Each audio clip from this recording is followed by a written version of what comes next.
नमो सिद्धाणं नमो आर्याणं नमो उवजायाणं नमो लोये सवसाहुडम्.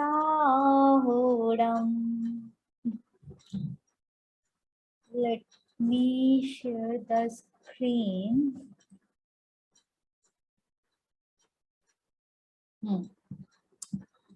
तो हमने last time 6 ढाला का मंगलाचरण कर लिया था. अभी हम एक बार मंगलाचरण और उसकी गाथा पाठ करेंगे और फिर हम अपना पहली गाथा आज से स्टार्ट करेंगे. ये हमने लास्ट टाइम किया था. 3 भुवन में सार वीतराग विज्ञानता शिव स्वरूप शिवकार नमो त्रियोग संहारिके. इसका मतलब हमने समझा था. अभी मैं गाथा पाठ निकालती हूँ तो हम सब दो दो गाथाएं पढ़ेंगे and then we will start the first ढाल का पहली छंद. तो इसका मैं चबा मत साइड में रख ले. गैसेस होगी ना निकल जाएगी. ले तो नमक डाल देंगे. मैं म्यूट पे डाल रही हूँ जिनका भी आवाज आ रही है. ठीक है. अभी ये पंडित दौलत राम जी कृत 6 ढाला हमने स्टार्ट किया था. उसकी हमने प्रस्तावना की और उसके बाद हमने उसका मंगलाचरण 3 भुवन में सार्वित्राग विज्ञानता शिव स्वरूप शिवकार नमो त्रियोग संभारिके, इसको हमने लास्ट टाइम इसका स्वाध्याय किया था. आज से हम पहली ढाल का पहला छंद से स्टार्ट करेंगे. तो उससे पहले हम थोड़ा गाथा पाठ करेंगे, मंगलाचरण करेंगे और 8 गाथाएं जो हैं फर्स्ट ढाल की वो पढ़ लेंगे. वैसे टोटल 16 है बट हम 8 का ही गाथा पाठ करके आगे बढ़ेंगे. तो चलिए हम स्टार्ट करते हैं. तो हमारा सबसे पहले चलिए हम लोग स्टार्ट करेंगे. शशांक जी आप पढ़ना चाहेंगे 3 भुवन में सार और उसके बाद एक गाथा आप पढ़ सकते हैं जय त्रिभुवन में जीवन, है ना? हाँ जी साहब जी. 3 भुवन में सार वीतराग विज्ञानता शिव स्वरूप शिवकार नमो त्रिलोक संहारिके. जे त्रिभुवन में जीव अनंत सुख चाहे दुख ते भव्यवंत ताते दुखकारी सुखकार कहे सीख गुरु करुणाधार ताहि सुनो भविमंथ थिर आन जो चाहो आपनो कल्याण मोह महामद पियो अनादि भूल आपको भरमत बादी. हाँ, आप यहाँ तक करिए. चलिए अभी नेक्स्ट हम लोग रुचि दो गाथाएं तुम पढ़ लो. असे भ्रमण की है बहु कथा वे कछु कहूँ कही मुनियत काल अनंत निगोद मंजर वित्यो एक इंद्रिय तन धार एक श्वास में 8-10 बार जन्म्यो मर्यो भर्यो दुख बार निकसी भूमि जल पावक भयो पवन प्रतीक वनस्पति थयो. अभी नेक्स्ट प्रशांत जी आप पढ़ेंगे. हाँ जी. दुर्लभ लही जो चिंतामणि त्यों पर्याय लगी तस तणी लट पिपल अलिया दिल सहीर दर दर मर्यो सही बहु पीर कबहू पंचेन्द्रिय पशु गयो मन बिन निपट अज्ञानी थयो सिंहादिक सैन्य क्रूर निबल पशु हति खाए बुर. अभी मुझे वैशाली मोदी दिख रहे हैं. आप पढ़ेंगे.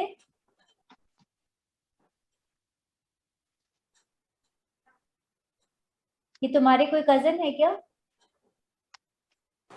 हाँ मेरी कजन भाभी हैं. अच्छा, तो वो पढ़ेगी क्या?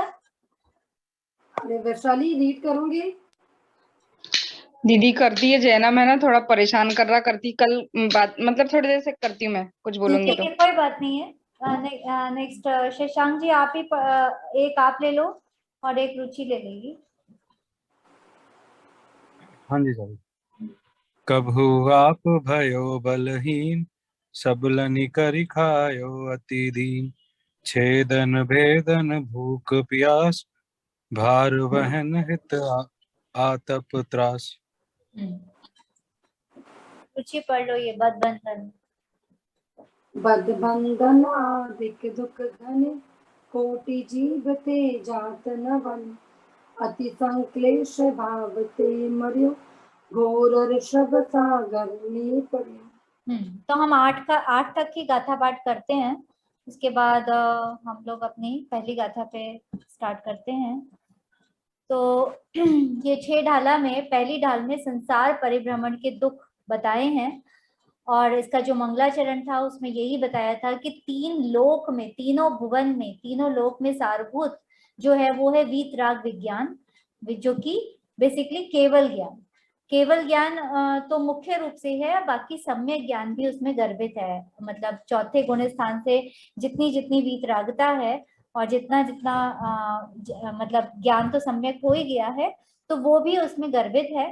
लेकिन मुख्य रूप से केवल ज्ञान को यहाँ पे 3 भुवन में सारभूत तत्व बोला है, जो कि शिव स्वरूप है, शिवकार है, मंगल स्वरूप है, और जिसको हम नमो त्रियोग संभाली के, जिसको मन वचन काय को संभाल के मैं नमस्कार करता हूँ, ऐसा करके पंडित दौलत राम जी ने वीतराग विज्ञानता को यहाँ पे नमस्कार किया है। अभी हम पहली ढाल की पहला छंद जो है वहां से हम पढ़ना शुरू करेंगे। तो सबसे पहला जो छंद है वो है, जे त्रिभुवन में जीव अनंत, सुख चाहे दुख ते भयवंत, ताते दुख हारी सुखकार, कहे सीख गुरु करुणाधार। कि सारे जो जे त्रिभुवन, 3 भुवन में जितने भी जीव हैं, पूरे लोकाकाश में जितने भी जीव हैं, अनंत जीव हैं, सभी के सब सुख चाहते हैं। एक जस्ट अ सेकेंड, सॉरी वो मेरी एक कॉल आ रही थी, कोई नहीं, चलो मैं एक मैसेज।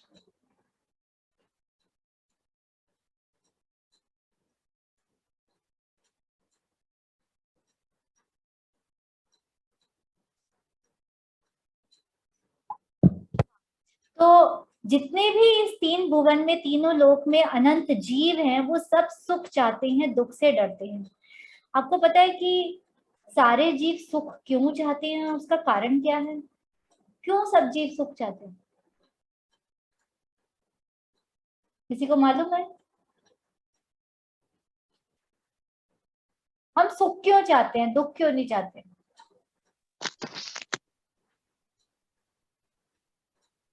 सुख तो अपना आत्मा का स्वभाव है।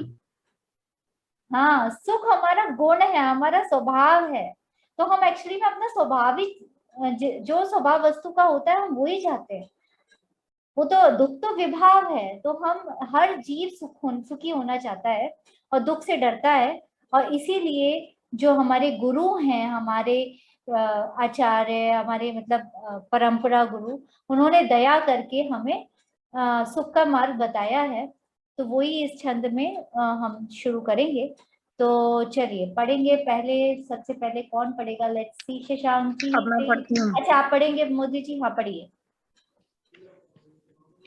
ये फर्स्ट वाला पढ़ना है ना? हाँ, प्रस्तुत छंद में यहीं से पढ़िए। प्रस्तुत छंद में श्री गुरु संसार में दुखी जीवों पर करुणा करते हुए कहते हैं, जे त्रिभुवन में जीव अनंत, सुख चाहे दुख ते भयवंत, ताते दुखहारी सुखकार, कहे सीख गुरु करुणाधार। हाँ, पढ़ लीजिए अन्वयार्थ। अन्वयार्थ। त्रिभुवन में तीनों लोक में जो जे अनंत प्राणी है, वे सुख की चाह इच्छा करते हैं और दुख से भयवंत डरते हैं। इसलिए गुरु आचार्य दया करके दुख का नाश करने वाले और सुख के को देने वाले शिक्षा देते हैं। तो 3 लोक, त्रिभुवन का मतलब है 3 लोक। 3 लोक कौन कौन से? कौन से 3 लोक हैं यहाँ पर? ऊर्ध्व लोग, अधोलोक और मध्य। हाँ, ऊर्ध्वलोक, मध्यलोक और अधोलोक। उसमें तीनों लोक मतलब पूरा लोकाकाश आ जाता है। हाँ, मतलब वैसे तो 3 लोक और भी बड़ा है, लेकिन हाँ, ऊर्ध्वलोक, मध्यलोक, अधोलोक, इसमें जो 3 लोक में जितने भी प्राणी हैं, जितने भी जीव हैं, वो बोल रहे हैं कि वो सुख की इच्छा रखते हैं और दुख से डरते हैं। इसलिए जो आचार्य हैं वो दया करके हमें दुख का नाश करने वाली और सुख को देने वाली शिक्षा दे रहे हैं। उनको हम पे बहुत करुणा आ रही है कि ये जीव सुख का भंडार है, सुख से भरा हुआ है और इतना दुखी और इतना आकुलित और इतना व्याकुल है संसार में। तो उनको हमको मतलब उनको दिखता होगा तो हम पे कितनी करुणा आ रही होगी उनको, कि वो हमें बता रहे हैं कि भैया सुख तेरे अंदर ही भरा है। तो वो उसकी हमें इसमें शिक्षा दे रहे हैं। और यहाँ पे अब आप पिक्चर देखोगे तो चारों गति के जीव दिखाए हैं और श्री गुरु हमें राइट में दिखाए हैं, जो बेसिकली संसारी जीवों को शिक्षा दे रहे हैं, सुख की शिक्षा दे रहे हैं। अभी हम भावार्थ भी आप ले लीजिए मोदी जी, फिर हम नेक्स्ट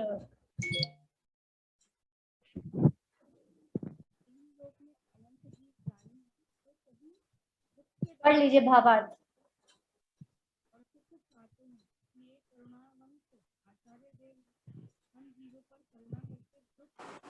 वैशाली भावार्थ पढ़ लो। आई थिंक वो उसमें नहीं, चलो तुम पढ़ दो रुचि। भावार्थ, 3 लोक में अनंत जीव प्राणी हैं। वे सभी दुख से डरते हैं और सुख चाहते हैं। इसलिए करुणावंत आचार्य देव हम जीवों पर करुणा करके दुख का नाश करने वाली तथा सुख देने वाली शिक्षा अर्थात उपदेश प्रदान करते हैं। तो इस पहली ढाल में यही बात है। अभी हम इसको प्रवचन में भी गुरुदेव के प्रवचन भी पढ़ेंगे, क्योंकि हमने जैसा बताया ही था कि 6 ढाला में हम ये बुक और प्रवचन दोनों करने वाले हैं, जिससे हमें अच्छे से 6 ढाला हो जाए। क्योंकि बहुत सारी बातें आती हैं जो गुरुदेव उनका मर्म खोलते हैं। तो आगे आगे देखना, 6 ढाला भी काफी मतलब बहुत मतलब छोटा समय सार बोलते हैं इसको, तो सब कुछ आ जाता है इसमें। तो इसीलिए हम इसको कर लेते हैं। चलिए, तो यहाँ से जगत के जीव दुख से भयभीत हैं, सुख को चाहते हैं, यहाँ से पढ़ लो रुचि।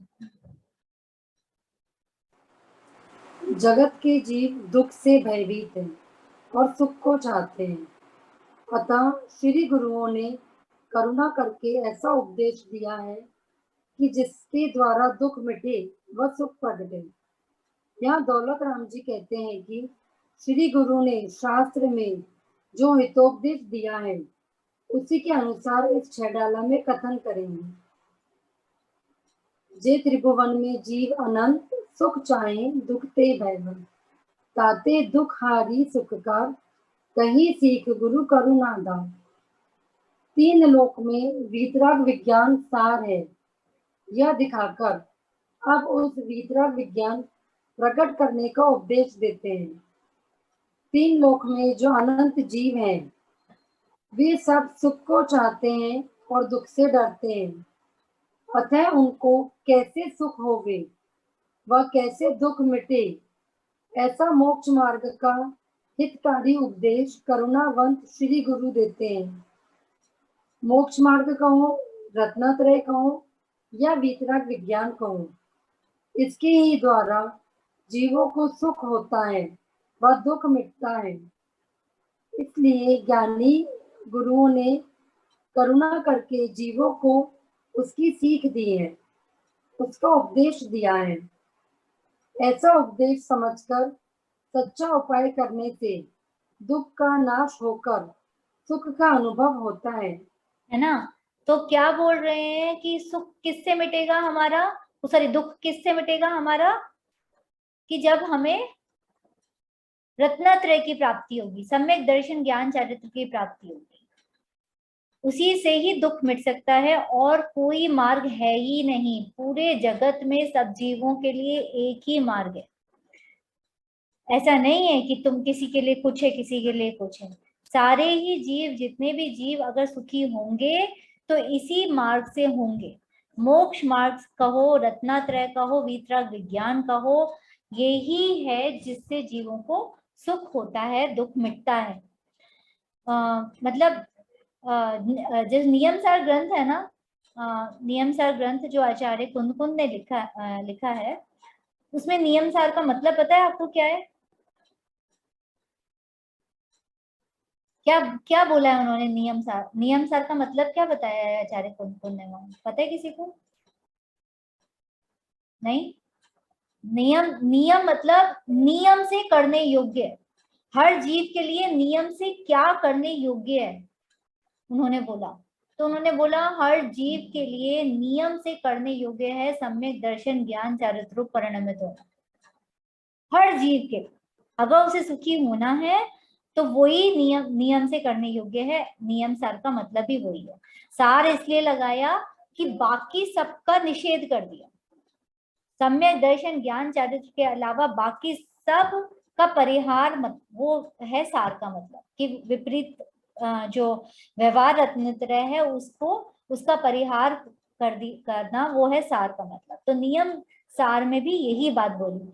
हाँ, पूरी जनवाणी हमें सुखी होने का उपाय बता रही है, और सुखी होने का एक ही मार्ग है, वो यहाँ पे बताया है। मोक्ष मार्ग का हो, रत्नात्रय का हो, वीतराग विज्ञान का हो, अगर किसी भी जीव को सुखी होना है तो मार्ग एक ही है। और ज्ञानी गुरु करुणा करके जीवों को उसी का उपदेश उन्होंने हमें दिया है, जिससे हमारा दुख का नाश होगा और सुख प्रकट होगा। ठीक है ना? क्योंकि ये हमारे खुद के भाव हैं। सम्यक दर्शन, सम्यक ज्ञान, ये ज्ञान का स्वाभाविक परिणमन है। दर्शन मतलब वो श्रद्धा गुण का स्वाभाविक परिणमन है। सम्यक दर्शन, चारित्र, सम्यक चारित्र उसका स्वाभाविक परिणमन है। ये अभी जो हमारा परिणमन, जो हमारे पर्याय में ये सब हो रहा है, ये विकारी भाव है, ये मैं नहीं हूं। तो जो हमारा स्वभाव है, हम जब अपने स्वभाव को जान लेंगे तो वो एक्चुअली सच्चा सुख है, जिसकी खोज हर जीव कर रहा है, और हमें भाग्य से उसका मार्ग मिल गया। ठीक है ना? तो चलिए अभी नेक्स्ट प्रशांत जी आप पढ़ेंगे नेक्स्ट पैराग्राफ। हाँ जी। पढ़िए। अरे अज्ञान भाव से जीव चार गति के दुखों में बिलख रहा है। ज्ञानी भी पूर्व की अज्ञान दशा में ऐसे दुख भोग चुके हैं, एवं आत्मा का सच्चा सुख भी उन्होंने चख लिया है। अतः उन्हें जगत के जीव के ऊपर प्रशस्त करुणा आती है कि अरे अज्ञान के इन घोर दुखों से जीव कैसे छूटे और सच्चा आत्मा सुख कैसे पावे। ऐसे करुणा से दुख का कारण जो मिथ्यात्व, उसे छोड़ने का, और सुख के कारण ऐसे सम्यक दर्शन ज्ञान चारित्र को अंगीकार करने का उपदेश दिया है। यदि तू अपना कल्याण चाहता है तो हे जीव, इस उपदेश को स्थिर मन से सुन। ऐसा दूसरी गाथा में कहेंगे। मिथ्यात्व पता है क्या करता है? अभी हमारे सामने एक मनीष जी पंडित जी, उनके प्रवचन चलते हैं अष्टबाहु पे, तो उन्होंने बोला कि दर्शन मोहनीय जो कर्म है उसके निमित्त से जो मिथ्यात्व हमें है, तो मिथ्यात्व एक्चुअली में क्या करता है कि जो वस्तु स्वरूप है, वस्तु स्वरूप के बारे में भ्रम पैदा करता है। वस्तु स्वरूप जैसा नहीं है वैसा हमें मतलब वैसा हम मानते हैं जब हमें मिथ्यात्व होता है। तो अगर क्या कर रहा है मिथ्यात्व, की वस्तु स्वरूप के बारे में भ्रम पैदा कर रहा है, तो अगर हमें वो भ्रम दूर करना है तो उसके लिए हमें क्या करना होगा? क्या करना होगा? सत्य स्वरूप समझना होगा। वेरी गुड, वस्तु स्वरूप समझना होगा। वस्तु स्वरूप का सही ज्ञान करेंगे तो भ्रम दूर होगा, भ्रम दूर होगा तो मिथ्यात्व चला जाएगा। उसी में ही उसका आंसर छिपा हुआ है, क्योंकि वो क्या कर रहा है कि वस्तु स्वरूप जैसा नहीं है वैसा हम मान रहे हैं, वो भ्रम पैदा कर रहा है, वस्तु स्वरूप के बारे में भ्रम पैदा करता है। तो वो भ्रम जो दूर करने के लिए हमें क्या करना है? वस्तु स्वरूप का सही ज्ञान करना है, सही श्रद्धा करनी है, और उससे हमारा वो भ्रम दूर हो जाएगा। तो वही यहाँ पे यही बोल रहे हैं कि वो जो ज्ञानी जीव हैं क्योंकि हम अनादि से अज्ञानता के कारण दुखी हैं और सही ज्ञान ही सुख का कारण है।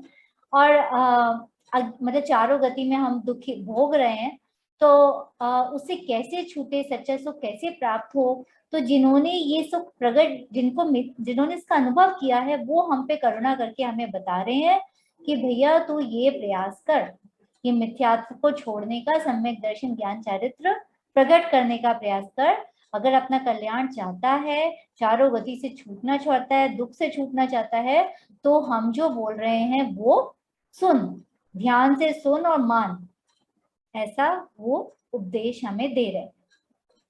ठीक है, उपदेश तो बोला जाता है, उपदेश श्री गुरु उपदेश देते हैं, लेकिन वो हमारे लिए, हम जीवों के लिए वो उनका आदेश है। वो हमें ऑर्डर कर रहे हैं, भैया अगर तुझे सुखी होना है तो this is the only way. ठीक है, तो ये यहाँ पे बताया है। एक पैराग्राफ और ले लीजिए आप प्रशांत जी।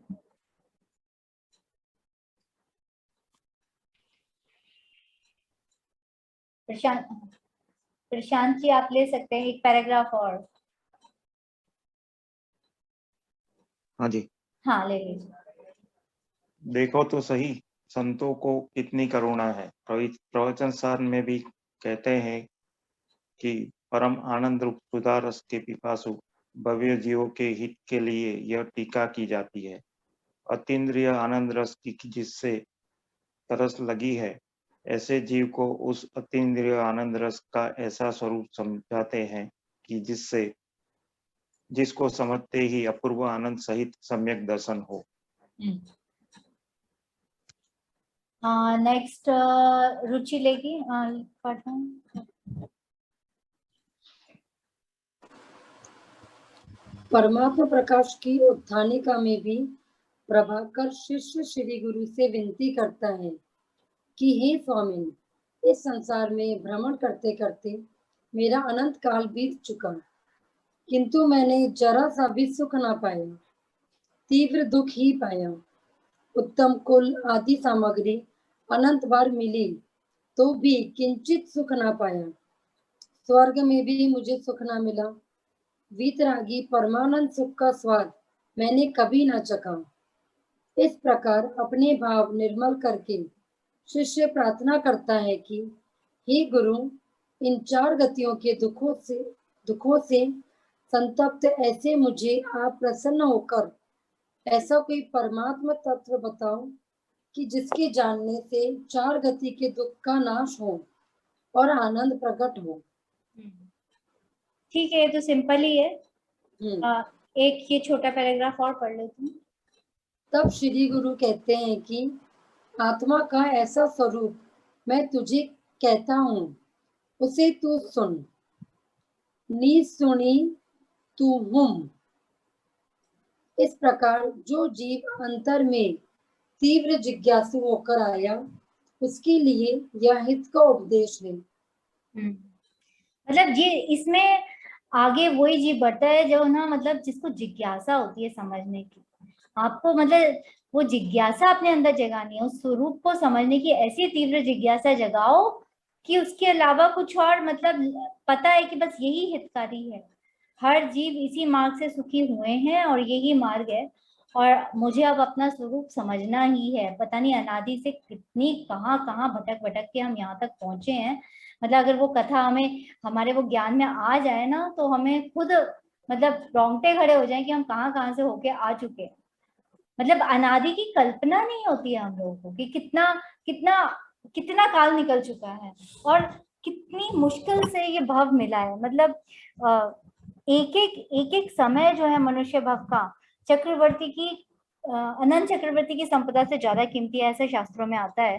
तो उसका भावासन हमें तभी हो जब हम ये अनादि को अगर करना नियोग में समझो ना, तब एकदम लगता है कि हम कब से कितना टाइम हो गया है। तो अभी जो ये मिला है उसको तीव्र जिज्ञासा से समझने का पुरुषार्थ रहना चाहिए अपने को, जिससे कि हम सभी जिस लक्ष्य को लेके ये कर रहे हैं उस लक्ष्य की प्राप्ति करें। चलिए, तो अभी नेक्स्ट वैशाली मोदी आप पढ़ोगे।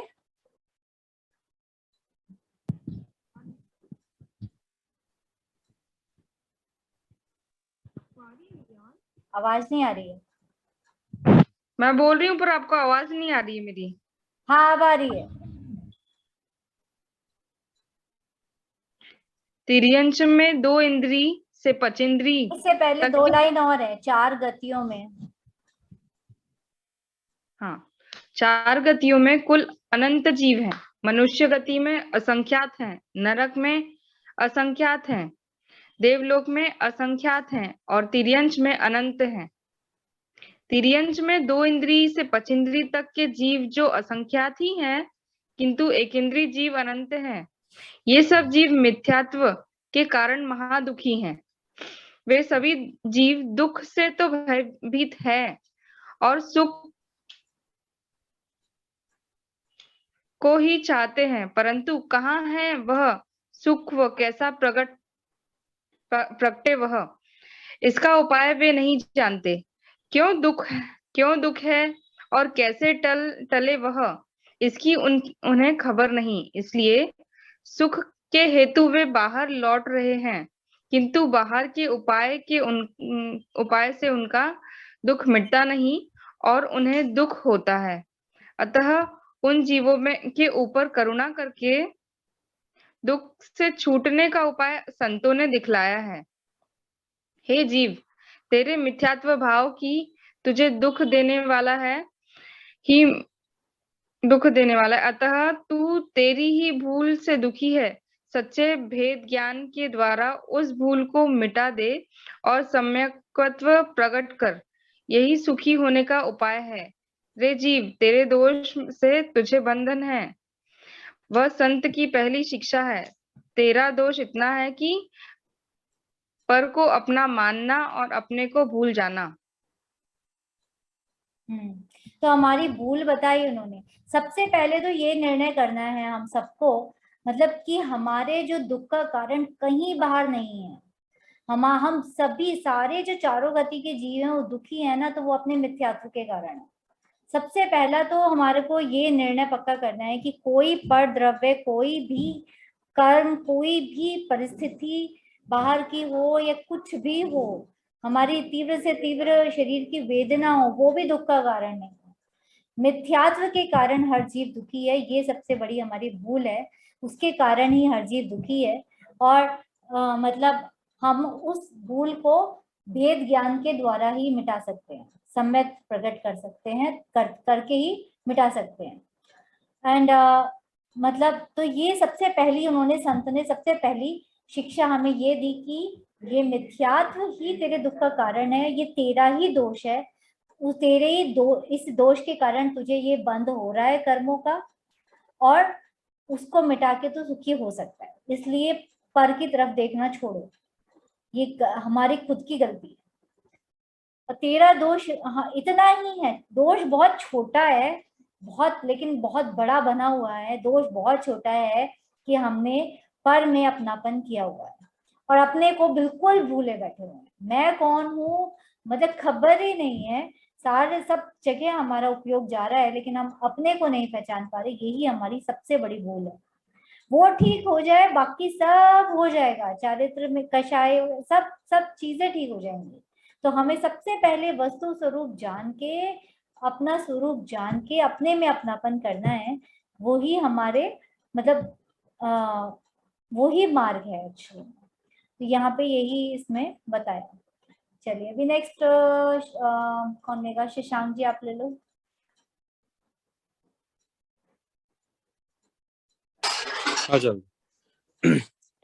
हे जीव, ऐसे मिथ्यात्व के कारण 4 गति के अनंत दुख तूने भोगे। अब उस परम सुख रूप मोक्ष की प्राप्ति के लिए तू सम्यक दर्शन ज्ञान चारित्र को अंगीकार कर। और इस सुख के लिए जगत के जीव कितने आकुल व्याकुल हो रहे हैं। वे कल्पना करते हैं कि रुपयों में से सुख ले लूं, अच्छे शरीर में से या महल में से सुख ले लूं। ऐसे बाह में सुख की खोज करते हैं। यहाँ तक कि घर बार छोड़कर, शरीर को भी छोड़कर आत्मघात करके भी सुखी होना वह दुख से छूटना चाहते हैं। अतः यहाँ कहा कि जे त्रिभुवन में जीव अनंत, सुख चाहे दुखते भयवंत। ऐसा कौन है जो सुख को ना चाहे? सुख की जिसे इच्छा ना हो, वह या तो सिद्ध वीतराग या नास्तिक या जड़। एक इंद्रिय आदि जीवों को यद्यपि मन या विचार शक्ति नहीं है, किंतु अव्यक्त रूप से वे भी सुख को ही चाहते हैं।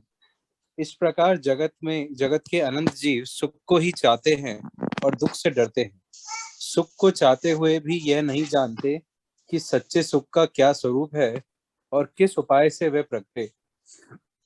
अतः यहाँ श्री गुरु उसका उपदेश देते हैं। गुरु कहने से रत्नात्रय गुण के धारक दिगंबर संत आचार्य यहाँ मुख्य हैं। ज्ञान दर्शन चारित्र रूपी गुणों में जो अधिक हैं, बड़े हैं, ऐसे गुरुओं ने वीतराग विज्ञान रूप मोक्ष मार्ग का उपदेश देकर जगत के जीवों के ऊपर महान उपकार किया है। उनको ऐसा शुभराग था और जगत के जीवों का ऐसा सद्य भाग्य था। इससे कुंद आदि गुरुओं ने जगत को मोक्ष मार्ग का उपदेश दिया। कुंद स्वामी स्वयं कहते हैं कि मेरे गुरुओं ने मेरे ऊपर अनुग्रह करके मुझे शुद्धात्मा का उपदेश दिया है। उसी के अनुसार मैं इस समय सार में शुद्धात्मा दर्शाता हूँ। इसे हे भव्य जीवो, तुम उसे अपने स्वानुभाव में जानो।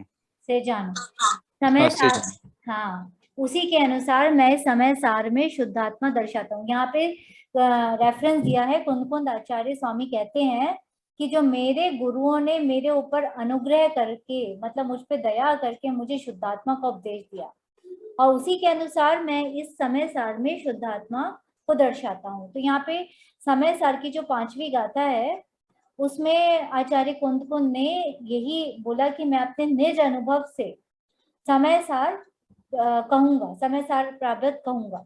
तो वो अपने उन्होंने जो यहाँ पे ये बात आई है ना, तो ये वहां पे 4 बातें हैं कि आगम के उन्होंने वो स्वानुभव कैसे प्रकट किया आचार्य कुंद ने। वो समय सार की गाथा में ही आता है कि आगम के सेवन से, युक्ति के अवलंबन से, परंपरा गुरु के उपदेश से और स्वानुभव से उन्होंने ये प्रमाण किया है। और हमें भी वो ये उपदेश देते हैं कि तुम भी ऐसे ही प्रमाण करो। कैसे करो? आगम का सेवन। सबसे पहले तो आगम, जिनवाणी का आधार तो मस्ट है। सर्वज्ञ की वाणी के अनुसार ही हमें निर्णय करना है। ऐसा नहीं कि हम कुछ भी करें, मतलब जैसा वस्तु स्वरूप है वो वहीं आया है, उसको हम समझें। युक्ति का अवलंबन, फिर उसके बाद युक्ति का अवलंबन मतलब आप परीक्षा करो। जो स्पेशली द्रव्यन योग के जो कथन है उनकी तो परीक्षा की जा सकती है, तो उनकी परीक्षा करके उसको मानो, और फिर वो परीक्षा करके मानोगे तो वो वैसा ही होगा आपका निर्णय जैसा श्री गुरु ने बताया है, ऐसा, क्योंकि वस्तु स्वरूप वही है। तो आगम का सेवन, युक्ति का अवलंबन, परंपरा गुरु का उपदेश, फिर उसका परंपरा गुरु का जो उपदेश है उससे मिलान होता है, और फिर स्वानुभव होता है। ऐसे ही उन्होंने हमें प्रमाणित करने का उपदेश दिया है समय सार में 5वीं गाथा में। वहां और यही यहाँ पे उन्होंने मतलब रेफरेंस दिया है उसका। और बाकी यहाँ पे यही बताया है कि हर जीव जो है सुखी होना चाहते हैं, मतलब मर के भी सुखी होना चाहता है जीव। आपको पता है शरीर से ज्यादा दुख जो होता है वो मानसिक होता है। शरीर की कष्ट तो फिर भी इंसान सह लेता है और कुछ दवाई लगा के कुछ ना कुछ कर लेता है, लेकिन जो मानसिक दुख होता है वो उनको बहुत इतना परेशान कर देता है कि लोग आत्मघात, सुसाइड तक कर लेते हैं। शरीर की वेदना से सुसाइड बहुत कम होते हैं, मतलब बहुत ही रेयर, लेकिन मानसिक वो नहीं सह पाते। तो मतलब वो मर के भी सुखी होना चाहता है, क्योंकि कषाय की वेदना जो होती है वो बहुत होती है, वो शरीर से ज्यादा होती है। तो इसीलिए यहाँ पे यहाँ मतलब ये पहले बताया कि मर के भी जीव सुखी होना चाहता है। तो श्री गुरु करुणा करके हमें बोल रहे हैं कि भाई तू ये सम्यक दर्शन ज्ञान चरित्र प्रकट कर, वो ही एक सुख का मार्ग है। और बाकी यहाँ पे एक ये बात बताई थी कि सुख की इच्छा किसे नहीं होती, हर जीव को होती है, सिर्फ या तो अगर सिद्ध भगवान जो वीतरागी हैं उनको नहीं होती, या फिर कोई नास्तिक या जड़। नास्तिक लोग मतलब जिनको किसी चीज में विश्वास नहीं होता, उन्हें तो लगता है कि बस मैं तो सुखी हूँ and this is the only life. और उस तरह के जो लोग होते हैं, बहुत सारे होते हैं ऐसे, जिनको लगता है कि दे हैव एवरीथिंग एंड उनको ना कोई समझने की वो होती, ना कुछ चाहते वो। तो इस तरह के लोग सुख की इच्छा भी नहीं करते, क्योंकि वो मानते हैं कि वो सुखी हैं। और या फिर जड़, जिनमें सुख नाम का गुण ही नहीं है, ऐसे बस वो लोग सुख नहीं चाहते। अदरवाइज तो सारे ही जीव, उन्होंने यहाँ पे बोला कि चाहे एकेंद्रीय आदि जो हैं वो प्रकट ना कर सके, अव्यक्त रूप से वो भी सुख ही चाहते हैं। और यहाँ पे मतलब इसी श्री गुरु हमें उपदेश दे रहे हैं, यही बात बस यहाँ पे आई है। अभी हम नेक्स्ट पैराग्राफ, ये ना अभी कटेगा क्योंकि 40 मिनट्स कंप्लीट होने वाले हैं, तो मैं दोबारा ज्वाइन कर लूंगी, तो आप दोबारा ज्वाइन कर लेना, अभी कटने वाला है किसी भी मोमेंट। हाँ नेक्स्ट कौन पढ़ेगा? किसका? शशांक जी ने पढ़ा था ना, उसके बाद कौन है? प्रशांत जी, मैं तो भूल गई। जिसका टर्न है वो अपने आप ले लो आप, किसका टर्न है अभी? टर्न बाय टर्न हो भी नहीं रहा है आई थिंक। प्रशांत जी आप पढ़ लो, श्रीमद राजचंद्र जी। हाँ जी। श्रीमद राजचंद्र जी भी आत्मसिद्धि में कहते हैं कि अरे अज्ञानी जीव बाह्य क्रिया को एवं बाहरी शुष्क ज्ञान पने को धर्म या मोक्ष मार्ग मान रहे हैं। उन्हें देखकर ज्ञानी को करुणा आती है, अतः उन्होंने जगत को सच्चा मोक्ष मार्ग समझाया है। दुख क्यों है कि अपने आत्मा का स्वरूप न समझने से जीव ने अनंत दुख पाया। अब वह स्वरूप श्री गुरु तुझे समझाते हैं, उसको जिसको समझने से तेरा परम कल्याण होगा और तेरा दुख मिटेगा।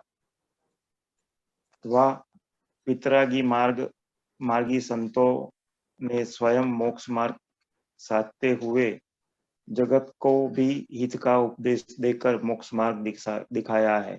अरे प्राणियों, तुम अपने हित के लिए आत्मा का स्वरूप समझो। पंडित दौलत राम जी कहते हैं कि इस प्रकार गुरुओं ने आत्मा का भला होने के लिए जो हितोपदेश दिया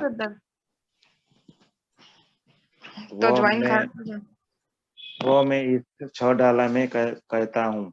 भले यह शास्त्र छोटा है, किंतु इसमें भी जो उपदेश बड़े।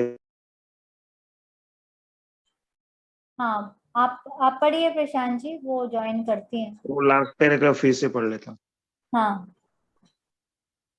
वाह वितराग मार्गी संतों ने स्वयं मोक्ष मार्ग साधते हुए जगत को भी हित का उपदेश देकर मोक्ष मार्ग दिखाया है। अरे प्राणियों, तुम अपने हित के लिए आत्मा का स्वरूप समझो। पंडित दौलत राम जी कहते हैं कि इस प्रकार श्री गुरुओं ने आत्मा का भला होने के लिए जो हितोपदेश दिया वही मैं इस 6 डाला में कहता हूँ। भले यह शास्त्र छोटा है, किंतु इसमें भी जो उपदेश बड़े बड़े मुनियों ने दिया है उसी के अनुसार मैं कहूँगा, उनसे विपरीत कुछ नहीं कहूँगा। ठीक है ना, तो ये तो मतलब सिंपल ही है। वैसे तो पहली ढाल काफी मतलब सिंपल है। सिंपल इन द सेंस कि भाई हमें उपदेश ही दे रहे हैं, अभी तो आगे आगे जाके फिर वो वस्तु स्वरूप भी बताएंगे। चलिए हाँ नेक्स्ट किसका था? रुचि पढ़ो।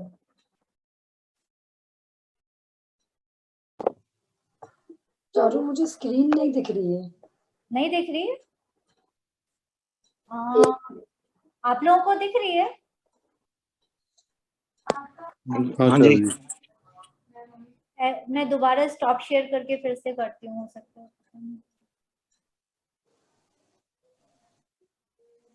अब दिख रही है? स्टार्ट हो रहे हैं। जो जीव आत्मा का गरजवान जिज्ञासु होकर आया है, अपने हित के लिए धर्म का जिज्ञासु होकर आया है, ऐसे जीव के लिए यह बात है। जिसको अपने हित के लिए कुछ दरकार ही ना हो, ऐसे जीव के लिए तो क्या कहना। पंडित टोडरमल जी मोक्षमा प्रकाशक में कहते हैं कि जो धर्म का लोभी हो, धर्म का वांछक हो, धर्म समझने का गरजवान हो, ऐसे जीव को आचार्य धर्मोपदेश देते हैं। आचार्य परमेष्ठी मुख्य रूप से तो निर्विकल्प स्वरूपाचरण में ही निमग्न है, परंतु कदाचित धर्मलोभी आदि अन्य जीवों को देखकर राग के उदय से करुणा बुद्धि होने पर उनको धर्मोपदेश देते हैं। उन संतों का मुख्य काम तो निज स्वरूप में लीन होकर परमानंद साधने का है, परंतु क्वचित विकल्प का उत्थान होने पर धर्मोपदेश देते हैं। तो यहाँ पे यही बोला है कि पंडित टोडरमल जी मोक्षमा प्रकाशक में क्या कहते हैं कि जो धर्म का लोभी हो, यहाँ पे धर्म का लोभी मतलब जिसको अपना स्वरूप समझने की जिज्ञासा है, इच्छुक है, गरजवान है, ऐसे जीवों को आचार्य धर्मोपदेश देते हैं।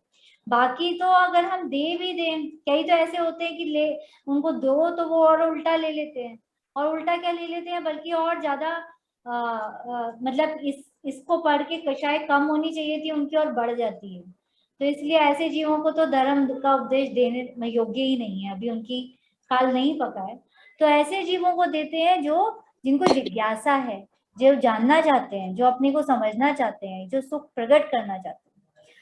तो यहाँ पे ये, और दूसरा क्या है कि आचार्य जो परमेष्ठी हैं वो मुख्य रूप से तो अपने स्वरूपाचरण में ही निमग्न है, शुद्धोपयोग में ही होते हैं ज्यादातर, लेकिन शुभ में जब आते हैं तो करुणा बुद्धि से धर्मोपदेश देते हैं। उनका मुख्य प्रयोजन तो अपने स्वरूप में लीन होना है, लेकिन उनको उस जाति का शुभ विकल्प आए बिना रहता नहीं, और फिर वो ऐसा विकल्प आता है तो समयसार जैसे ग्रंथ लिखे जाते हैं, तो ऐसा उत्थान होने पर वो धर्मोपदेश देते हैं। तो ऐसा मतलब क्योंकि जो वो अनुभव कर रहे हैं वो बता रहे हैं जीवों को, उनको करुणा आ रही है कि हे जीव तू ऐसा ही है, ऐसा है, तो ऐसा वो हमें देते हैं। एक पैराग्राफ और ले लो रुचि, फिर आगे लेते हैं। अरे ऐसे उपदेश दाता गुरु का योग मिलने पर भी जो जीव यह उपदेश ना सुने उसे तो आत्मा की दरकार ही नहीं। संसार के दुख से अब भी वह थकित नहीं हुआ। यहाँ जिज्ञासु जीव के लिए यह बात है जो संसार भ्रम से थक कर आत्मा की शांति लेना चाहता हूँ। नेक्स्ट शशांक जी आप ले लो।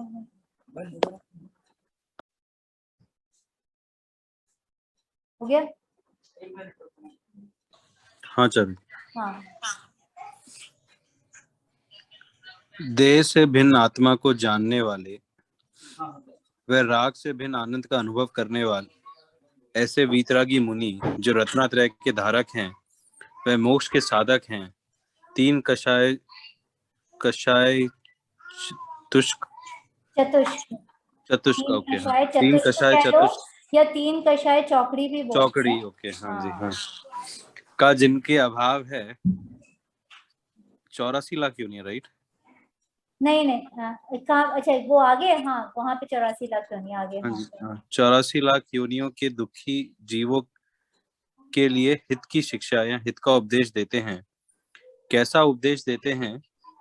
दुख का नाश करने वाला और सुख की प्राप्ति कराने वाला, ताते दुखहारी सुखकार, कहे सीख गुरु करुणाधार। तो यहाँ पे कैसे हैं हमारे वीतरागी मुनि? देह से भिन्न, राग से भिन्न, देह से भिन्न आत्मा को जानते हैं, राग से भिन्न आनंद का अनुभव करते हैं, ऐसे वीतरागी मुनि वो हमें ये उपदेश दे रहे हैं। प्रचुर वीतराग स्वसंवेदन उनको वर्त रहा है। तीन कषाय चौकड़ी का उनको अभाव है। तीन कषाय चौकड़ी कौन सी है? सभी को पता होगा यहाँ पर तो अनंतानुबंधी, अप्रत्यख्यान और प्रत्यख्यान, क्रोधमान, माया, लोभ, ऐसी जो कषाय चौकड़ी है उनका जिनको अभाव हो गया है, सिर्फ संचलन कषाय उनके बची है। ऐसे जो प्रचुर वीतरागी स्वसंवेदन जिनको वर्त रहा है, ऐसे गुरु हमें करुणा करके उपदेश दे रहे हैं, हमें सुख प्राप्ति करने वाला उपदेश दे रहे हैं। ये यहाँ पे बोला है। नेक्स्ट एक पैराग्राफ और ले लो आप। हाँ मैं देखो, इसमें दुख का अर्थात विकार का व्यय और आनंद की उत्पत्ति, ऐसे उत्पाद व्यय आ गए और दुख से छूटकर वही आत्मा सुख पर्याय में नित्य रहता है, ऐसी ध्रुवता भी आ गई। उत्पाद व्यय ध्रुव स्वरूप सत वस्तु के बिना दुख से छूटने का वह सुखी होना बन नहीं सकता। अहो वीतराग मार्ग अलौकिक है। साधक संतों का स्वसंवेदन रूप वीतराग विज्ञान अपूर्ण होने पर भी वह केवल ज्ञान की जाति का है, अधूरा होने पर भी राग से रहित है। ऐसे वीतरागी संतों ने जगत को वीतराग विज्ञान की ही सीख दी है। केवल ज्ञान के साधने वाले संतों ने जो वीतराग विज्ञान रूप मोक्ष मार्ग का उपदेश दिया है, वही इस 6 डाला में संक्षेप में कहा है। अतएव यह शास्त्र छोटा होने पर भी प्रमाण भूत है। इसमें अतीव सुगम शैली में से ऐसा तत्व समझाया है कि घर घर में बच्चों को भी यह पढ़ाने योग्य है। बच्चों को भी पढ़ाने योग्य है। आजकल हमारे क्या कहते हैं, पाठशाला के बच्चों को हर सैटरडे 6 डाला चलती है। उनकी तीसरी चल रही है, हमारी तो अभी पहली ही चल रही है। तो मतलब बच्चों को बचपन से ही ये सब चीजें पढ़ाई जानी चाहिए। बचपन से जब पढ़ेंगे, ऐसे संस्कार होंगे, तब 40 की एज में जाके स्वाध्याय करेंगे वो। वरना तो आपको पता ही है बाहर क्या हालत है आज की डेट में। एवरीबॉडी नोज इतनी ज्यादा भौतिकता और इतना ज्यादा उल्टी डायरेक्शन जा रही है कि मतलब घबराहट होती है कि इन बच्चों का भविष्य क्या होने वाला है। मतलब प्रैक्टिकल है ये। मतलब इतना मैं बाहर तो जो कंट्रीज में हो रहा है, इंडिया में मतलब बुरा हाल हो चुका है। ना किसी चीज का कोई लिहाज नहीं रहा है, मतलब किसी चीज की, ना खाने का ना पहनने का, और पीना पिलाना तो बहुत कॉमन हो चुका है पार्टीज में। मतलब इट्स वेरी डिफिकल्ट टू अपने बच्चे को संभाल के रखना आज की डेट में। ऊपर से ये इंटरनेट ने जान ले रखी है सारे पेरेंट्स की आज की डेट में। घर घर में प्रॉब्लम है, बाहर तो होगी, मतलब इंडिया वो यूनिवर्सल प्रॉब्लम है। बिकॉज 24 घंटे की ड्यूटी हो गई है पेरेंट्स की कि सब देखे कि भाई वो सब ठीक है कि नहीं है। एंड विच इज ट्रू, क्योंकि everything is available on the net. तो तुमको बहुत ध्यान, मतलब मैं तो इसलिए बोल रही हूँ कि यहाँ पे बच्चे वाले भी हैं, बहुत ध्यान रखने वाली का काल आया है ये। हमारे टाइम में हमारे पेरेंट्स को तो पता भी नहीं होता था हम कौन सी क्लास में हैं, लेकिन आज बहुत बदल चुका है। और पिछले 5-10 सालों में जो चेंजेस हुए हैं वो तो अल्टीमेट ऐसे हुए हैं कि टाइम में बहुत तेजी के साथ बदल रहा है। तो बच्चों को शुरू से ही बचपन से ऐसे संस्कार दो कि वो कभी उन्हें गलत संगति मिले भी तो वो उसमें नहीं उलझें और अपनी सही दिशा में रहें और एटलीस्ट सही संगति में रहें। वो भी कर ले तो बहुत बड़ी बात है आज की डेट में।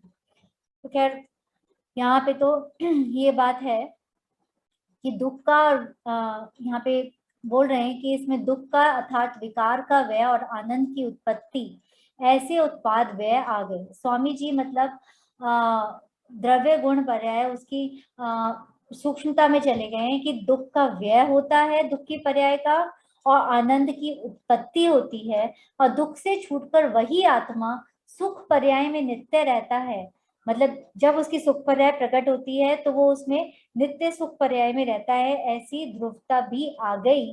तो वो उस आत्मा की पर्याय की यहाँ पे बात कर रहे हैं कि दुख का व्यय, आनंद की उत्पत्ति, और फिर वो सुख पर्याय में नित्य रहा, ऐसी ध्रुवता आ गई। ऐसी उत्पाद व ध्रुव रूप सत वस्तु के बिना दुख का अभाव और सुखी होना मतलब इसको जाने बिना नहीं हो सकता।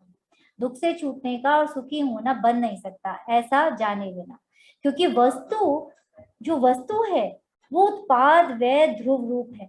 उसकी सत्ता जो है वो उत्पाद व ध्रुव रूप है, और एक पर्याय का उत्पाद, पूर्व की पर्याय का व्यय, और नई पर्याय का उत्पाद, और फिर ध्रुव रूप से वस्तु का बने रहना, ये एक ही काल में एक ही समय में होता है। समय बहुत सूक्ष्म है, हमें पकड़ में नहीं आता है, लेकिन वस्तु स्वरूप ऐसा ही है कि पूर्व की पर्याय का व्यय, नई पर्याय का उत्पाद, और ध्रुव रूप वस्तु पर टिके रहना। ऐसा सत वस्तु का स्वरूप है और उसको जाने बिना वो कह रहे हैं कि दुख से छूटने का और सुखी होना बन नहीं सकता। वीतराग मार्ग अलौकिक है, मतलब बिल्कुल जगत से बिल्कुल विपरीत है। विपरीत है मतलब सही है, ये एक्चुअली जगत विपरीत है उल्टा, मतलब आई वुड से एक्चुअली में this is how all the द्रव्यज आर। तो साधक संतों यहाँ पे बोल रहे हैं कि उनका ज्ञान वीतराग विज्ञान अपूर्ण होने पर भी वह केवल ज्ञान की जाति का है, अधूरा होने पर भी राग से रहित है। जो हमारे भावलिंगी संत होते हैं, जो उनका जो वीतराग विज्ञान है, उनका जो उन्हें जो उस समय सम्यक ज्ञान है वो क्षयोक्षम है। अभी अभी उन्हें केवल ज्ञान नहीं हुआ, लेकिन वो केवल ज्ञान की जाति का है। क्यों है वे केवल ज्ञान की जाति का? कोई बता सकता है केवल ज्ञान की जाति का क्यों बोला है यहाँ पर? स्व संवेदन रूप वीतराग विज्ञान जो हमारे भावलिंगी संतों का है वो अपूर्ण है। अभी अपूर्ण है मतलब मतिश्रुत है उन्हें, अभी अभी केवल ज्ञान नहीं हुआ, लेकिन उनकी जाति सेम है। क्यों? क्योंकि सम्यक ज्ञान है उनको। क्योंकि सम्यक ज्ञान है मतलब मिथ्या नहीं है, मतलब वो जिस डायरेक्शन में जा रहे हैं, मतलब उनको सच्चा श्रद्धान है। वो तो हाँ सच्चा श्रद्धान है, सम्यक ज्ञान है, मतलब कि वो स्व को स्व, पर को पर जानते हैं। सम्यक ज्ञान क्या कि स्व को स्वरूप और पर को पर रूप जाना, इसलिए उनकी ज्ञान की जाति एक है, उनकी सुख की जाति भी एक है। क्यों? क्योंकि जो केवली सुख भोग रहे हैं उसी का अंश उनके प्रकट हो गया। उनकी ज्ञान की जाति अधूरा होने पर भी वो ज्ञान राग से रहित है, क्योंकि उन्होंने राग से भेद विज्ञान कर लिया है। अब वो राग को आश्रव तत्व जानते हैं और अपने को जीव तत्व मानते हैं, है ना। तो ऐसा भेद विज्ञान उन्हें प्रकट हो गया। तो यहाँ पे उनकी और उनके ज्ञान की जाति और केवल ज्ञान की, सम्यक ज्ञान को केवल ज्ञान का अंश बोला है शास्त्रों में। क्यों बोला है? कि जैसे समुद्र है, समुद्र का पानी है, उसमें एक बूंद पानी आपने निकाला और उसको टेस्ट किया और समुद्र का पानी टेस्ट किया, तो आप बताओ उनकी जाति सेम है या अलग है? उनका टेस्ट सेम है या अलग है? सेम है या अलग है? सेम है। सेम है। वो समुद्र में से ही वो बूंद निकली है, लेकिन क्वांटिटी में फर्क है, क्वालिटी में फर्क नहीं है, क्वालिटी सेम है। ऐसे ही जो हमारे भावलिंगी संत जब सम्यक ज्ञान हो जाता है तो वो केवल ज्ञान की जाति का है, उनकी क्वालिटी में फर्क नहीं है, सुख की क्वांटिटी में फर्क है। उनको अभी कुछ कषाय शेष है तो उतना अभी सुख प्रकट नहीं हुआ, जितना जितना कषायों का अभाव होता जाता है उतना उतना सुख प्रकट हो गया है। और लेकिन केवली जो है वो अनंत सुख भोग रहे हैं, लेकिन जाति सेम है, ऐसा यहाँ पे बताया है। और तो वीतरागी संतों ने जगत को वीतराग विज्ञान की ही सीख दी है कि भाई तुम्हें सुखी होना है तो इस मार्ग पे चलो।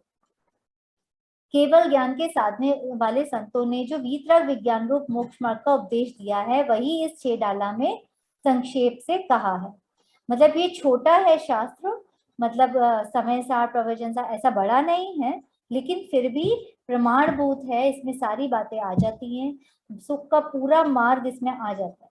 जो भी वस्तु स्वरूप जितना भी धर्म में जितनी जितनी बातें हैं वो सारी चीजें इसमें आ जाती हैं, तो इसलिए सभी के लिए पढ़ने योग्य है, बहुत इजी लैंग्वेज में लिखा हुआ है, ये यहाँ पे बोला है। अभी हम नेक्स्ट, अभी किसने पढ़ा था?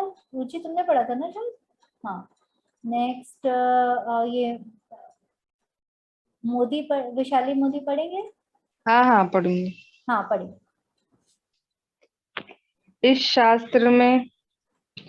शास्त्र में एवं सभी वीतरागी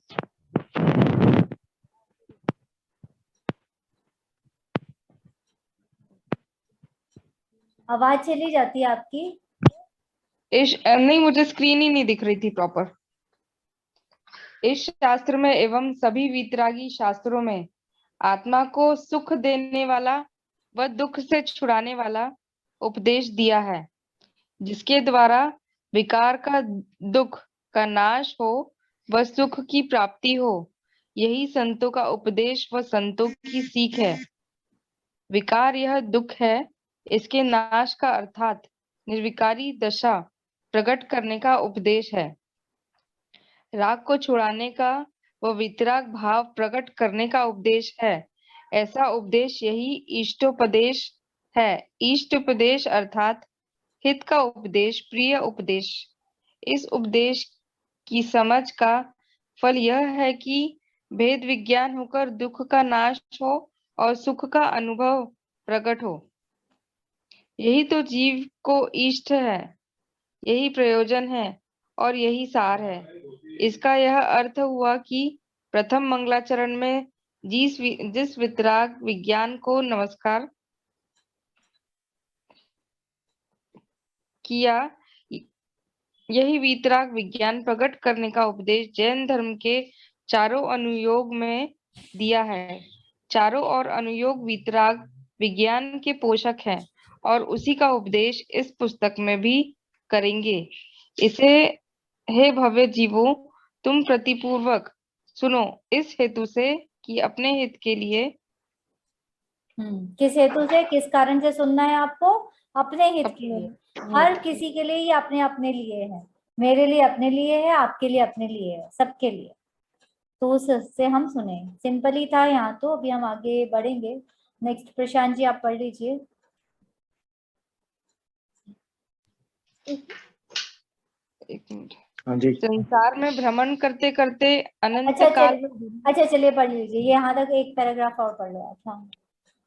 संसार में भ्रमण करते करते अनंत काल में दुर्लभ ऐसा संगीपना जिसे प्राप्त हुआ है और उसमें भी आत्महित का उपदेश सुनकर समझ सके, इतनी विचार शक्ति प्रकट हुई है।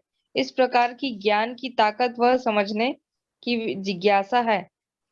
ऐसे जीव के लिए श्री गुरु करुणापूर्वक यह उपदेश सुनाते हैं। आहा, संतों ने मोक्ष का मार्ग समझकर जगत के ऊपर उपकार किया है। ये है उपकार। बाकी तो पता नहीं क्या क्या उपकार समझते हैं लोग, लेकिन ये एक्चुअल में सच्ची में हर जीव के लिए ये है परम उपकार। मतलब इस भव भ्रमण से छूटना ना, सच्चा सुख प्रकट करना, ये उपकार है हम सबको। हाँ प्रशांत जी नेक्स्ट ले लीजिए। हाँ जी। दुख का नाश, सुख की प्राप्ति, बस इसमें मोक्ष मार्ग आ गया। दुख का कारण मिथ्या दर्शन, ज्ञान, चारित्र, इनका तो जिनवाणी नाश कराती है और सुख के कारण सम्यक दर्शन, ज्ञान, चारित्र प्रकट कराती है। जिस भाव से दुख का नाश न हो व सुख का अनुभव न हो, उस भाव को भगवान धर्म नहीं कहते, उसको मोक्ष मार्ग नहीं कहते। और ऐसे भाव का सेवन करने का जिसमें कहा हो वह उपदेश सच्चा नहीं है, हितकार नहीं है। संतों ने तो जिससे जीव का भला हो, हित हो, ऐसे वितराग विज्ञान की ही शिक्षा दी है। उसे ही धर्म कहते हैं। उसे ही धर्म कहा है। मतलब कि धर्म किसे कहा है भगवान ने? जिस भाव से दुख का नाश हो और सुख का अनुभव हो, वो है धर्म। सब लोग सोचते हैं धर्म करना है, धर्म करना है, धर्म करना है। धर्म अगर प्रकट होगा तो सुख प्रकट होगा ही नहीं हमसे। तो सुख का मार्ग है ये, दुख का मार्ग नहीं है। तो बिल्कुल हम सब अपना कमर कस के सुने, क्योंकि अगर सुखी होना है तो सुख का मार्ग यही है। ठीक है ना? एक पैराग्राफ और ले लो आप। हाँ जी। तीन लोक में किसी जीव को दुख प्रिय नहीं लगता। दुख से सभी डरते हैं। क्या निगोद के जीव भी दुख से डरते हैं? हाँ, अव्यक्त रूप से वे भी दुख से छूटना ही चाहते हैं। प्रत्येक जीव का ऐसा ही स्वभाव है कि सुख ही उसका स्वरूप है और दुख उसका स्वरूप नहीं है। क्वचित अपमान आदि के दुख होने पर देह का त्याग करके भी उस दुख से छूटकर सुखी होना चाहता है। शरीर रहित अकेला रहकर भी दुख से छूटना चाहता है। अतः शरीर रहित अकेला आत्मा सुखी रह सकता है। इससे सिद्ध होता है कि आत्मा स्वयं सुख रूप है। देखो कितना अच्छा यहाँ पे लॉजिक बताया कि कई लोग देह का त्याग मतलब सुसाइड कर लेंगे या कुछ भी करके भी दुख से छूटना चाहते हैं। इसका मतलब उन्होंने यहाँ पे लॉजिक लगाया कि इसका मतलब शरीर रहित होकर भी ये दुख से छूटना चाहता है। इसका मतलब कि शरीर रहित अकेला आत्मा सुखी रह सकता है, ये प्रूव होता है। इसका मतलब उन्हें भी जो ये काम करते हैं ना, उन्हें भी लगता है कि मैं ये अगर मतलब ये कर लूंगा, मर जाऊंगा तो मैं सुखी हो जाऊंगा। इसका मतलब इससे भिन्न सुख है, तो इसका मतलब आत्मा स्वयं ही सुख स्वरूप है, ये प्रूव होता है। बड़ा अच्छा उन्होंने लॉजिकली प्रूव किया है इस बात को कि इसका मतलब वो स्वयं सुख स्वरूप है, तभी तो वो मर के भी सुखी होना चाहता है। अगर उसे ये लगता है कि शरीर में ये सुख है तो फिर क्यों अपने को मतलब हर्ट करेगा, दूसरे को हर्ट करेगा। तो इससे अगर आप सोचो तो उस जीव को पता ना हो, लेकिन एक्चुअली में अनकॉन्शियसली वो सुखी होना चाह रहा है, वो मर के भी सुखी होना चाह रहा है। तो इसका मतलब तो यहाँ पे बोला कि भाई शरीर रहित अकेला रहकर भी दुख से छूटना चाहता है, शरीर रहित अकेला आत्मा सुखी रह सकता है, इससे प्रूव होता है और सिद्ध होता है कि आत्मा स्वयं सुख से। बहुत अच्छा लॉजिक लगाया, हम सोचते नहीं है। हाँ मैंने ये टाइम जो लोग सुसाइड करते हैं, हाँ होने के से भी नहीं, वो दुख से छूटने के कारण कर देते हैं। हाँ कि अरे मुझे ये दुख हो रहा है, मैं सुसाइड कर लेता हूँ, मुझे दुख नहीं होगा। दुख नहीं होगा, वो ये सोचता है। लेकिन हाँ। मतलब लेकिन उसके फिर अंदर इसका मतलब है कि मैं इसका मतलब मैं सुखी हो जाऊंगा, दुखी नहीं होगा। इसका मतलब अस्थि से बोलोगे तो सुखी हो जाऊंगा, सुखी हो जाऊंगा इसका मतलब कि शरीर रहित भी तुम सुखी हो सकते हो। हाँ, उन्होंने शरीर में ही मतलब मान रखा है कि शरीर छूट जाएगा और मैं सुखी हो जाऊंगा। हाँ मतलब उसको रॉन्ग सेंस में लिया है। वैसे सुखी शरीर छूटने से ही होना है, हाँ बट उसको सेंस है वो रॉन्ग है। मतलब लेकिन यहाँ पे वही है कि यहाँ पे स्वामी जी ने ये लगाया कि भाई अपमान आदि के दुख होने पर देह का त्याग करके भी दुख से छूटकर सुखी होना चाहता है, शरीर रहित अकेला रहकर भी दुख से छूटना चाहता है, शरीर रहित अकेला आत्मा सुखी रह सकता है, ये इससे सिद्ध होता है। और इससे सिद्ध होता है कि आत्मा स्वयं सुख स्वरूप है। ये प्रूव किया। चलिए बढ़िया है, बढ़िया है प्रशांत जी। हाँ जी। अरे ऐसे दुख से तो मर जाना अच्छा। इस प्रकार मरण से भी दुख असह्य लगते हैं। दुख से छूटने के लिए जीव मृत्यु को भी कुछ नहीं गिनता। इस प्रकार जीव को दुख प्रिय न होने से देह को छोड़कर भी दुख से छूटना चाहता है। अतः अव्यक्त रूप से भी यह सिद्ध होता है कि आत्मा में देह के बिना सुख है। यह देहातीत अपने आत्मा को अंतर में देखे तो अवश्य अतीन्द्रिय सुख का अनुभव हो, परंतु अज्ञानी अपनी अभी तुम आत्मा का सच्चा भान नहीं करता, अतः उसे अपना सुख स्वानुभव में नहीं आता। अज्ञानी अपने आत्मा का सच्चा भान मतलब भेद विज्ञान, स्व को स्व पर को पर, ये नहीं करता, इसलिए सुख उसको अनुभव में नहीं आता। चलिए अभी हम ये बढ़ते हैं, देखूं एक बार मैं कितना बचा। आई थिंक इतना ही है शायद। हाँ बस एक ही पेज बचा है हमारा इस कथा का, इसको भी कर लेते हैं। पढ़िए नेक्स्ट शशांक जी आप। अपमान आदि के होने पर भीतर में तीव्र दुख लगे, समाधान कर न सके, परीक्षा में अनुत्तीर्ण होने पर, धंधे में बड़ा नुकसान होने पर या देह की तीव्र पीड़ा सहन न होने पर, ऐसे प्रसंग में कोई जीव विचार करता है कि अरे रे, अब तो जहर खाकर या पानी में डूबकर इस दुख से छूटूं। देखो तो सही, जहर खाना तो सुगम लगता है किंतु दुख सहन करना कठिन लगता है। भाई, देह छोड़कर के भी सचमुच में यदि तू सुखी होना चाहता है और दुख से तो तुझे छूटना है, तो सच्चा रास्ता ले। देह से भिन्न ज्ञान स्वरूप आत्मा क्या चीज है, इसकी पहचान करके वीतराग विज्ञान प्रकट करना, यही सच्चा उपाय है। यहाँ वह उपाय संत तुझे दिखाते हैं, उसे तू सावधान होकर सुन। पढ़िए। आत्म भ्रांति के समान दूसरा कोई रोग नहीं और आत्म गुरु के सामने दूसरा कोई वैद नहीं। अरे भाई, देह के रोग की पीड़ा से तू छूटना चाहता है, किंतु आत्मभ्रांति के रोग का जो महान दुख है, इससे छूटने का उपाय कर। इसके लिए वीतराग विज्ञान के उपदेशक सदगुरु को सच्चा वैद समझ। ऐसे गुरु दुख से छूटने का व सुख प्रकट करने का जो उपदेश देते हैं, उसे सुनने की प्रेरणा अब दूसरी गाथा में करते हैं। तो अभी ये पहली गाथा हो गई है, बस यहाँ पे यही बोला है कि आत्मभ्रांति के समान दूसरा कोई रोग नहीं है। शरीर के रोग तो रोग लगते हैं, लेकिन ये मिथ्यात्व का जो रोग है, जो हमें भ्रांति बनी हुई है, जो भ्रम लगा हुआ है, वो रोग हमें अंदर से लगना चाहिए। ये है रोग एक्चुअली में। और कभी शरीर को कोई बहुत तीव्र रोग हो, तीव्र पीड़ा हो, तो हमें क्या लगता है कि उस जीव को देख के हमें क्या, मतलब कैसा फीलिंग आता है? दया आती है कि नहीं आती है? कोई बहुत बीमार हो शरीर से, तो हमें उसे देख के बहुत दया आती है। अभी मिथ्यात्व से कोई बीमार है इतना ज्यादा, तो हमें दया आती है कि नहीं आती? हमें नहीं आती, लेकिन श्री गुरु को आ रही है। उसको देख के लगता है भूला हुआ भगवान है। मतलब भूला हुआ भगवान है, लेकिन हमें मतलब मिथ्यात्व के कारण जो हमें ये जो रोग लगा हुआ है, वो हमें मतलब उसको देख के हमें दया नहीं आती है जीवों के ऊपर। शरीर का रोग तो रोग लगता है, लेकिन जो श्री गुरु है, क्योंकि वो उन्होंने आत्मा का अनुभव किया, तो उन्हें दिख रहा है, उनको हम पे दया आती है कि क्यों दुखी हो रहा है फालतू में। तो इसलिए वो हमें करुणा करके ये उपदेश दे रहे हैं।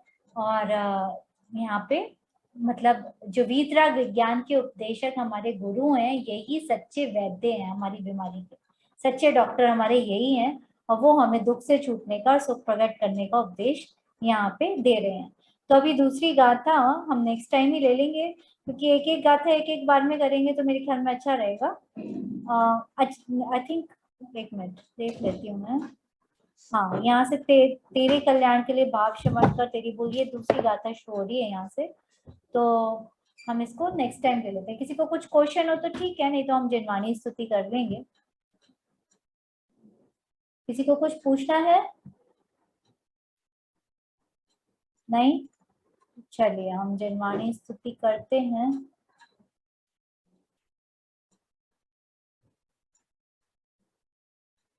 एक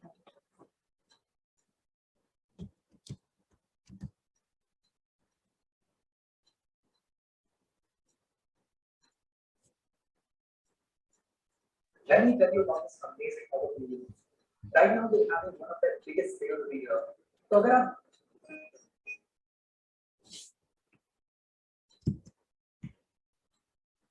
शेयर करेंगे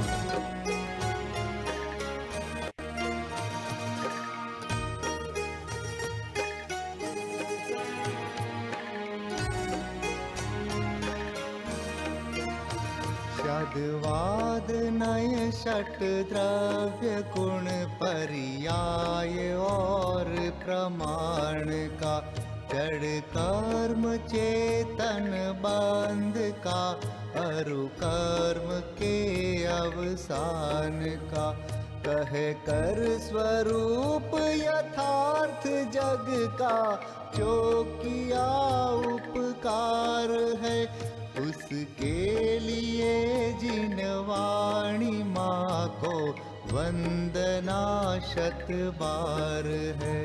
उसके लिए जिन वाणी माँ को वंदना शत बार है, वंदना शत बार है, वंदना शत बार है।